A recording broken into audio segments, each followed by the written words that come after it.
Dimma, talk us through your review from the week. What were the big takeaways? Oh, look, it was nothing that didn't surprise us on the day. We knew the issues. It was just trying to rectify those. And look, our ground ball game, as spoken about at the end of the game, it was disappointing, the ability to get first back. But it was further compounded by the fact that we had 12 MOPs in our D50, which I think is a record number for a number of years. So, you know, the challenging aspect, and what I've got to remind myself, is we've got 5 teenagers inside 50 at various stages. So they are young, they're inexperienced.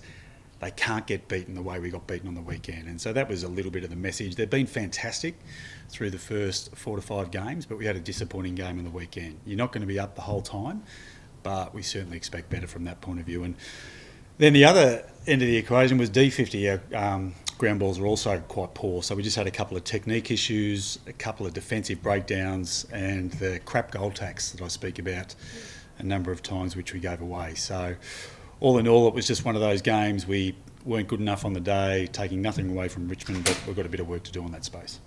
So that mix of your forward line, you've gone with the 3 tall so far this year, is that something you'll persist with regardless, or would you look at sort of tinkering with that? Well, there's various stages. You've got to remember they are 19, so they're probably going to be managed somewhere along the way.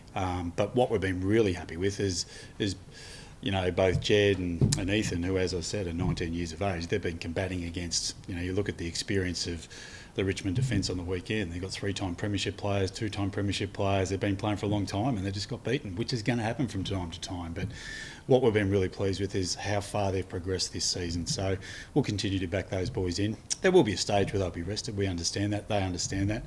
But we're pretty happy with where we sit at the moment. So what's the immediate message to them this week then? How do you just get the ball to ground. You know, they know a lot of the stuff that they did well, but also some areas that they've got to improve. But in saying the key forwards and our forwards in general, our ball use inside 50 wasn't to the level that it was earlier in those games as well. So there's always, you know, swings and roundabouts, and the game interconnects so much, you know, from your offence to defence in contests. So we've got some work to do in some spaces. We'll know that. We're going to rectify that this week. Would you say that was as much of a wake-up call for you as it was sort of for them? In terms of the young guys? Yeah, we sort of knew at some stage that we were sort of hoping that it wouldn't all be at the one stage. They had a quiet day, but that's the reality of AFL football. You can only be a little bit off and get beaten. You know, Richmond have done that to Carlton. They did to us. They almost did it against Brisbane, you know, 2 to 3 weeks ago. So they're a capable footy club. What they've got is they've got a great experienced side that has got some spattering of youth in there. People sort of forget the experienced players they've got. They're pretty good players. So they're going to catch some sides unawares like they did us on the weekend, which is disappointing. Players like Isaac Heaney, will you tag him? Who will actually do that job? He's a very good player, isn't he? He's one of those guys. It's funny, I was watching the tape of their game versus Collingwood last night. You get stuck watching players like that. He's a pleasure to watch and coach against. You know, whether it's Isaac, you know, Chad Warner, they've got a number of players that are capable of match winners. And the thing they do well, they've got a great system of play that they've had for a long period of time. You know, Dean's trying to put his individual flair on that as well. So there's a couple of things they do a little bit differently. But what we do know is they're a very capable side of playing some really good, scintillating footy if we if we allow them to play the way they want to play. So it's going to be a challenge, but we've got some plans in place that we'll look to negate those as best we can. I was going to say, we don't give Sydney any secrets away, but is that something you've really had to work on this week with the players? Oh, what? With trying to stop people like Heaney? Well, Heaney so much. We basically form a little bit of a team defence. There'll be players at certain stages, if they get out of control, we'll look to put a slowdown on them sort of thing, but we very rarely go in with a genuine 1v1 tag mentality. We'll have a team defence. If you're on him at that stage, just stop him and beat him as best you can. But like I said, best laid plans can sometimes go awry, and we've got to make sure we've got contingency in place to negate that. Do you think opposition teams feel like they can giggle Mac? It really seems to be at the centre of a lot of... Well, yeah, I can understand it. Look, we love Mac as a player and we love the aggression that he brings. I love bringing players back. I hate having to wind players up. And, you know, Mac's one of those players that he's very, very passionate about the game of AFL footy, and he's abrasive and he's aggressive, and he's one of the best players, I think, in the modern game. And he's going to, he's 21 years of age, I think he is. So, I speak from experience. I was a real hothead when I played to start my career. He'll grow out of it. We've had a conversation this week, but I'll always fully support our boys and what they go. They're going to make mistakes. They're not perfect, every now and then they're going to get antagonised. You know, he was sticking up for Daniel Rioli, who got pushed in the back. Did he go too far? Yeah, he knows that. He understands that. It cost us a goal. But, you know, once again, I'm really proud of the player that he's become, but more importantly, the player that he's going to be, you know, in future going to be. How do you wind that in? Like, what? I'm not obviously not a footy player. I'm also not a man, so I don't really understand that. So.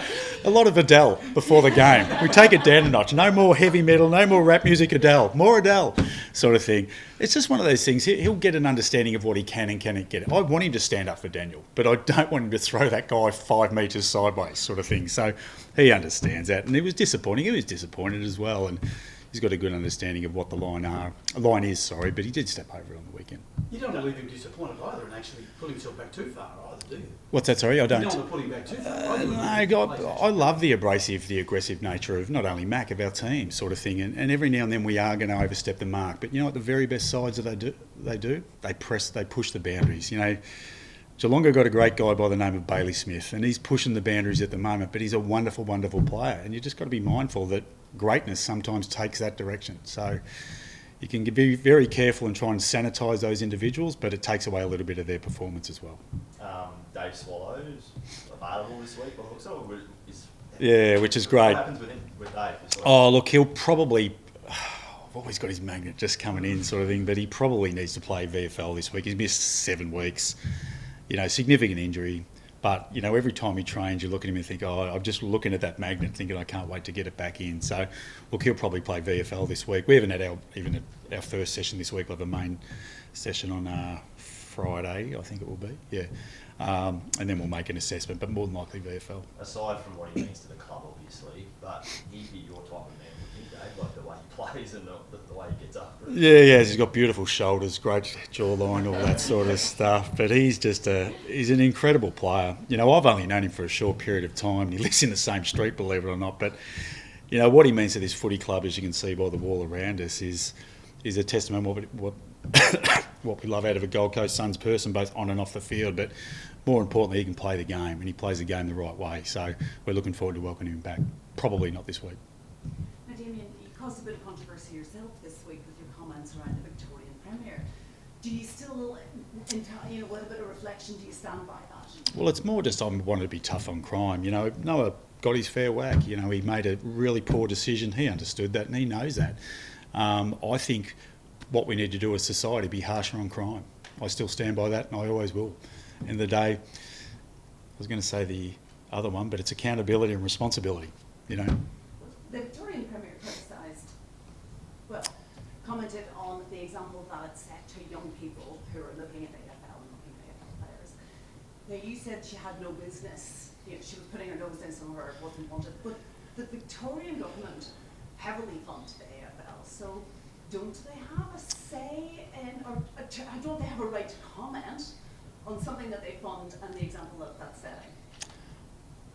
I'm not sure, is that a statement or is that a question? No, but doesn't that give her a right? You said well, all I want it to be is I'm really hard on crime. And that's exactly what I want our premiers and our political parties to do. Less talk, more action. Magistrates, premiers, less talking, less chest beating, more getting to work and getting it done. We as taxpayers demand it. You as a taxpayers funded organisation, ABC, should be demanding more of it. Less questioning me, more questioning premiers. Oh, well, beautiful. Thanks for your time. Oh, sorry, Damien. That's all right. Thanks very much. Cheers, mate.